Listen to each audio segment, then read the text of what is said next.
नमस्कार, मैं जयंतिका त्रिपाठी। आप सुन रहे हैं न्यूज पॉडकास्ट। यूपी में जल्द ही पंचायत चुनाव होने जा रहा है। पंचायतों के आंशिक परिसीमन का शासनादेश जारी कर दिया गया है। प्रदेश में पंचायत चुनाव की तैयारियों की समय सारणी भी जारी कर दी गई है। समय सारणी के मुताबिक 3 से 6 जनवरी तक निर्वाचन क्षेत्रों की अंतिम सूची तैयार कर ली जाएगी, जबकि चुनाव को लेकर 27 दिसंबर से 2 जनवरी तक आपत्तियों का निस्तारण होगा। इससे पहले प्रस्तावित सूची का प्रकाशन 12 से 21 दिसंबर तक होना तय किया गया है। उत्तर प्रदेश में कुल 58,758 ग्राम पंचायतें, 821 क्षेत्र पंचायतें और 75 जिला पंचायतें हैं, जहां चुनाव कराया जाना है। मौजूदा सदस्यों का कार्यकाल दिसंबर में समाप्त हो रहा है। इस साल मार्च से कोरोना की परिस्थितियों और फिर लॉकडाउन के चलते चुनाव की तैयारियां समय से शुरू नहीं हो सकी। राज्य चुनाव आयोग ने चुनाव के मद्देनजर अब मतदाता सूचियों की जांच का काम शुरू कर दिया है। मतदाता सूचियों से गैर जरूरी नाम हटाए जा रहे हैं और नए नाम शामिल करने का काम जारी है। दिसंबर के आखिर में वोटर लिस्ट जारी की जाएगी। आयोग की तैयारियों के अनुसार यूपी में पंचायत चुनाव अगले साल मार्च-अप्रैल में कराए जा सकते हैं। प्रयागराज में अगले साल जनवरी से शुरू हो रहे माघ मेले में कल्पवासियों को कोरोना की नेगेटिव रिपोर्ट देनी होगी। कोरोना की चुनौती को देखते हुए इस बार मेले में आने वाले कल्पवासियों से अपील की जाएगी कि वो अपना टेस्ट 3 से 5 दिन के अंदर RT-PCR कराकर ही मेले में आए। वहीं जिनका कोरोना टेस्ट नहीं हुआ है, उनका टेस्ट वहीं पर किया जाएगा। 15-15 दिनों में उनका एंटीजन टेस्ट किया जाएगा।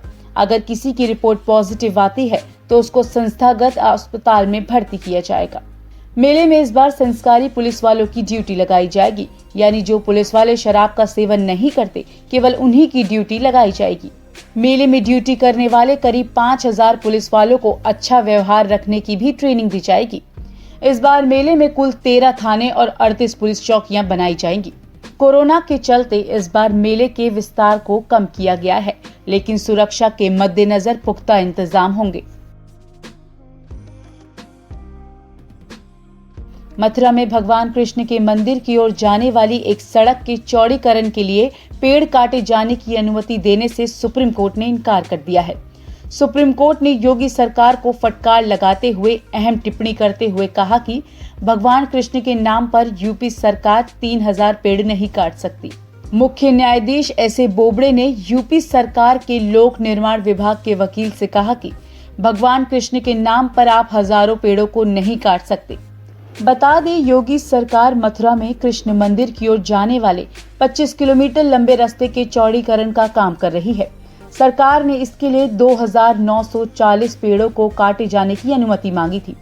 सरकार ने कहा कि वो इसके बदले 138.41 करोड़ रुपए मुआवजे के तौर पर देगी। सरकार ने अदालत में ये भी कहा कि कटौती की तुलना में अधिक पेड़ लगाए जाएंगे। हालांकि अदालत ने कहा कि ताजा पौधा 100 साल पुराने पेड़ की तरह ऑक्सीजन नहीं दे सकता। यूपी विधानसभा चुनाव में भले ही अभी 1.25 साल का समय बाकी हो, लेकिन राजनीतिक दलों ने अपने अपने सियासी समीकरण और गठजोड़ बनाने शुरू कर दिए हैं। बीजेपी के गठबंधन फॉर्मूले पर सूबे की प्रमुख विपक्षी पार्टियां चलती दिख रही हैं। सपा, बसपा और कांग्रेस आपस में हाथ मिलाने के बजाय छोटे छोटे दलों के साथ हाथ मिला रही हैं। बीजेपी ने इसी रणनीति के तहत पिछले चुनाव में यूपी की सियासी जंग फतह की थी। अखिलेश यादव लगातार ये बात कर रहे हैं कि 2022 में बसपा और कांग्रेस जैसे दलों के साथ गठबंधन करने के बजाय छोटे दलों के साथ मिलकर लड़ेंगे। इसी कड़ी में सपा ने महान दल के साथ हाथ मिलाया है और हाल ही में हुए उपचुनाव में चौधरी अजीत सिंह की पार्टी राष्ट्रीय लोकदल के लिए 1 सीट छोड़ी थी, जिससे ये संकेत दिए थे कि आगे भी वे अजीत सिंह के साथ तालमेल कर सकते हैं। महोबा में खुले बोरवेल में गिरा 4 साल का धनेंद्र जिंदगी की जंग हार गया है। मासूम बच्चे को बोरवेल से बाहर तो निकाला गया, लेकिन उसकी जान नहीं बच सकी। बुधवार को कई फीट गहरे बोरवेल में गिरने के बाद रेस्क्यू ऑपरेशन चलाया गया। एनडीआरएफ और एसडीआरएफ की टीम ने मिलकर करीब 20 घंटे तक रेस्क्यू ऑपरेशन चलाया। ये मामला कुलपहाड़ इलाके का है, जहां धनेंद्र अपने खेत में खेल रहा था। खेलते वक्त वो खुले बोरवेल में गिर गया था। बोरवेल में बच्चे के गिरने की खबर के बाद से हड़कंप मच गया और मौके पर पहुंचकर पुलिस और प्रशासनिक अफसरों ने राहत और बचाव कार्य शुरू कराया था। बाद में एनडीआरएफ और एसडीआरएफ की टीम मौके पर पहुंची और बच्चे को बाहर निकालने के लिए टनल बनाई गई थी। उत्तर प्रदेश में लव जिहाद के खिलाफ कानून बनने के बाद इस संबंध में दर्ज किए गए पहले मुकदमे का आरोपी गिरफ्तार कर लिया गया है। गैर कानूनी धर्म परिवर्तन अध्यादेश को राज्यपाल की ओर से मंजूरी मिलने के बाद बरेली के थाना देवरिया में 28 नवंबर को पहला मुकदमा दर्ज किया गया था। उवैस अहमद नाम के शख्स पर आरोप लगा था कि वह दूसरे समुदाय की लड़की पर जबरन धर्म परिवर्तन का दबाव बना रहा है। पीड़ित छात्रा के पिता की शिकायत पर पुलिस ने रिपोर्ट दर्ज कर आरोपी की जांच शुरू कर दी थी। आरोपी उवैस अहमद ने पहले लड़की को बहला फुसलाकर अपने जाल में फंसाया और बाद में छात्रा पर धर्म परिवर्तन के लिए दबाव बना रहा था। लड़की के विरोध करने पर उसके पिता और परिवार को जान से मारने की धमकी दे रहा था और गाली गलौज करता था। मामला सामने आने के बाद आरोपी पुलिस की गिरफ्त से बचने के लिए घर से फरार चल रहा था। बताया जा रहा है कि पुलिस ने एक मुखबिर की सूचना पर देवरिया रेलवे फाटक से आरोपी को गिरफ्तार कर लिया है। कन्नौज से सोनभद्र चार्ज लेने जा रहे पुलिस अधीक्षक अमरेंद्र प्रसाद सिंह के साथ एक बहुत बड़ा हादसा टल गया। दरअसल नवागत एसपी की गाड़ी पर धान लदा एक ट्रक अनियंत्रित होकर पलट गया, जिससे एसपी और उनका ड्राइवर गाड़ी में ही फंस गए।